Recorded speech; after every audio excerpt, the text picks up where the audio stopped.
Let's talk Jinx, a weekly Jinx video we do every Wednesday about anything to do with Jinx, as well as this video acting as a weekly discussion thread on the Jinx subreddit, our League of Jinx. Make sure to go check that out.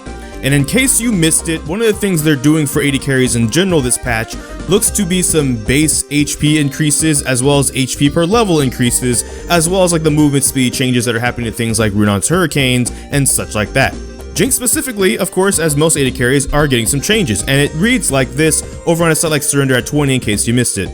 Base HP increased from 581 to 610, so at level 1 basically she's getting about an extra 30 HP to start the lane phase off with, and just the beginning of the game. And then HP per level is being increased from 84 to 86. Meaning a rough calculation, right now at level 18 for example, the highest level you can get, she has a max HP of 1912 without any runes or items inputted in.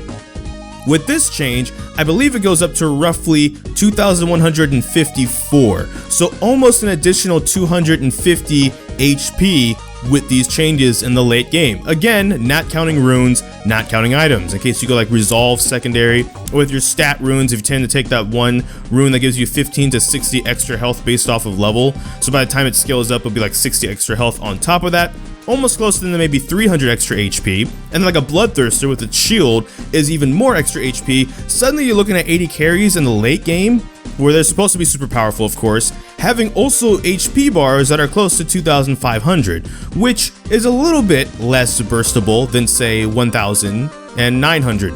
I mean, not a whole heck of a lot, but hopefully if you're really dealing with something super bad, you are buying like a defensive item, like a mage or something. You throw a Hex Drinker in there. One of your crit items could be like a Phantom Dancer for the Shield Knight game and stuff like that, which is part of what I'm getting towards is when you combine it with builds now, when we look at some of the things like, you know, a Phantom Dancer or something for situations where you're really dying and need the shielding, you can suddenly kind of have quite a bit of extra HP on top of this. In laning phase, maybe this won't be super effective, or might not feel super effective because it's like 30 HP extra and then like 2 per level, and if laning phase only lasts, let's say 10 levels, that's only about maybe an extra 20 health right there. But it's better than nothing, right? If you ever had those moments where you walked away with a slither of health, you're gonna have a little bit extra, so people in their damages might be the same. You might be surviving a little bit more situations by like a thin hair than before. I'm not saying this is like a massive huge buff. Jinx is like the #1 AD carry, and you know, other AD carries are getting these changes too, so it evens out that way. But it still could feel nice because these changes aren't for the laning phase AD carry versus AD carry. This is trying to help AD carries deal with other things in the game that people feel that they struggle against right now, like mages and stuff like that.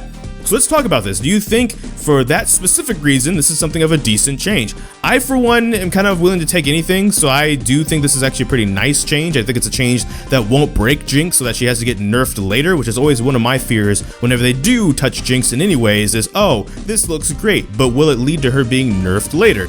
I don't think this will, especially because AD carries across the board are getting this. We can talk about the Runon's Hurricane change and stuff too in the patch video next week, but for this specific one, which specifically targets Jinx, what do you think about it? Do you think it's pretty good? Is it gonna feel good? Are you gonna switch your items up? Are you gonna go for like a Phantom Dancer as one of your 2 crit items for the shield and kind of stack Bloodthirster and extra health from runes or whatever on top of that so you have a little bit more survivability? But that's all for this video. So thank you so much for watching this video. Make sure to like, comment, subscribe, hit that bell notification, the actual subscribe button. But I don't know which video will be next because life's gonna have a lot of kinks. So until this time, take care. GG, get jinxed. Thank you for watching and enjoy pizza responsibly.